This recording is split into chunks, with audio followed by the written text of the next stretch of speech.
How to come to a fully realized state within yourself. Look out around you, wherever you are. Maybe you're in nature, maybe you're in your house, maybe you're at work. Ask yourself, how did this all come to be? How did everything that exists, the world, my body, the plants, the animals, the workplace, the intelligence behind the economy, human beings, the earth, the galaxy, the universe, and whatever the heck is beyond the universe, multiverse, omniverse, and so on. How did this all come to be? Where did this originate from? From the very, very beginning. This is where you need to go to realize yourself right here and now. You got to go back to the very beginning. Now, how do you do that? You think about it. What makes sense? I'll give you a prompt. So this is what I've thought about. What makes sense to me is that there was nothing. There was nothing. And then there was a thought. Out of nothing came a thought, and that thought was thinking something like, nothing's here, but I'm here, witnessing nothing be here. I think, therefore I am. Nothingness. From the nothingness, there was a thought. Now, how else could anything begin to exist? It must have been nothingness first, and then something in the form of a thought witnessing the nothingness. The thought occurs, and since that thought occurs, that thought now exists. Since the thought exists, it can witness itself existing through thinking about the fact that there is nothing, yet it is existing because it is the thing that exists, that is experiencing, witnessing nothing exist. So something begins to exist in the form of an initial thought. And that initial thought is, as we would call, God. The first thing to come out of nothing would be God. And this initial thought happens out of lack of thought, out of nothing.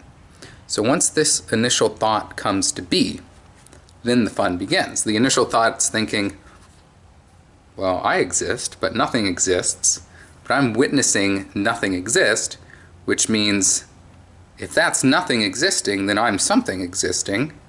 And then the thought goes, well, then within myself, since I exist, I can make more things that exist, which is really just me existing in various duplications and replications of this initial thought.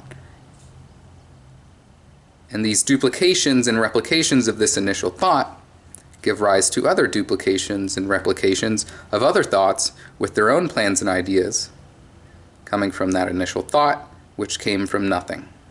So from nothing there was a thought, and that thought was thinking, I'm thinking how there's nothing here. Nothing exists, but I exist. And then from there, I exist gave birth to existence. And existence gave birth to creation. And creation gives birth to animals, plants, and human beings. And animals, plants, and human beings give birth to their new creations. And on and on and on and on.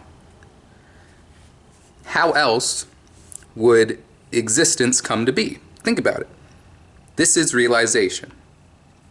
If you can realize this, then the other realizations should happen as a matter of you realizing this first. So in the beginning there was nothing, and then there was a thought, and that thought witnessed that there is nothing. But since that thought existed to be able to witness that nothing exists, that makes that thought exist. And that thought realized that it existed, but where did the thought come from? It came from nothing. How else could it have been? So once we dwell on this long enough, we can understand how everything came to be here and now. It's just an extension of the initial thought. And that initial thought was like, well, nothing exists, but what if I can make different shades of nothing existing, and colors, and different sounds, and different forms, and so on. So then it becomes, how is sound fundamental to what can exist? Is there a fundamental bedrock that can't be surpassed on what can be in existence? So we have colors, we have shapes, outlines filled with colors. Outline of my head, that's the shape, filled with the color of my skin, and contrasts of colors for my eyes. And then those contrasting colors are given meanings and functions. So my eyes see. They have a different contrast in color that goes along with their different function. And then it gets more complex. Well, these eyes have a specific function, which means they can see things. They can move up and down and see something up there and something over there. And on and on. So this is realization, and from this realization, this way of thinking, you can realize power. And you realize power by realizing it. You think long enough to realize power. What is power? It's not really about this is mine and I conquer you and I own you. On one level and one system of power it is like that. But real power is realizing power. You realize power. And you only get access to that power once you realize it. So if you want to not have to eat or drink, you got to think that through first and think, how is that going to come to be? Is it a logical thing? Is it not logical? Is it just something I choose to experience? Or is there an underlying logic for how me choosing to experience not having to eat or drink and be fully functioning and nourished? Is there an underlying system that gives rise to that based on me choosing that? Or do I simply choose it and then it happens? Because thoughts were the beginning. The beginning of existence was the thought to witness that nothing exists, and that thought witnesses nothing exists, therefore that thought exists. So, is it complex? Is there a super complex system that gives rise to someone not having to eat or drink? Or is it simply a choice, and everything else will follow? Or is it both? Realize this yourself. Think about it. Invent it. If you try to invent something, you're either going to invent something new or learn how things already are. But how things already are is a very touchy subject because that's based on systems of thought. Is there an optimal system of thought that gives rise to the way things ought to be?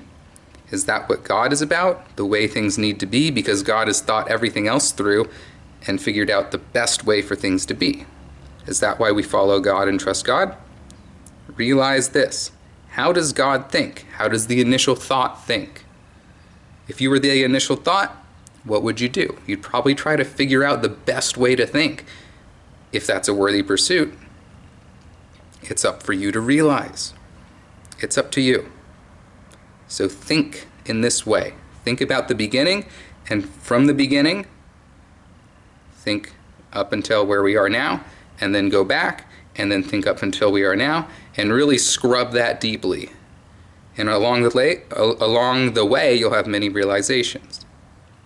So where are you starting? You're starting at the initial thought that was witnessing nothing exists.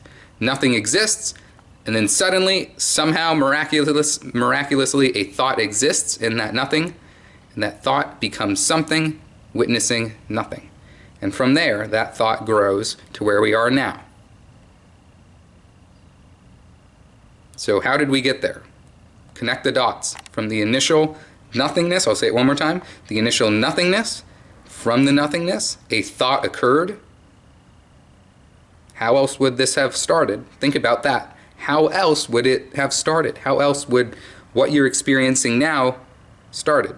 How else could what you're experiencing right now, how else could it have started other than nothing existing and then a thought appearing in the nothingness, witnessing nothing existing, and then that thought realizes itself that it does exist because it witnesses something else that doesn't exist, and therefore it must exist, and then from there that thought creates everything, blah, blah, blah, blah, blah, until where you are now.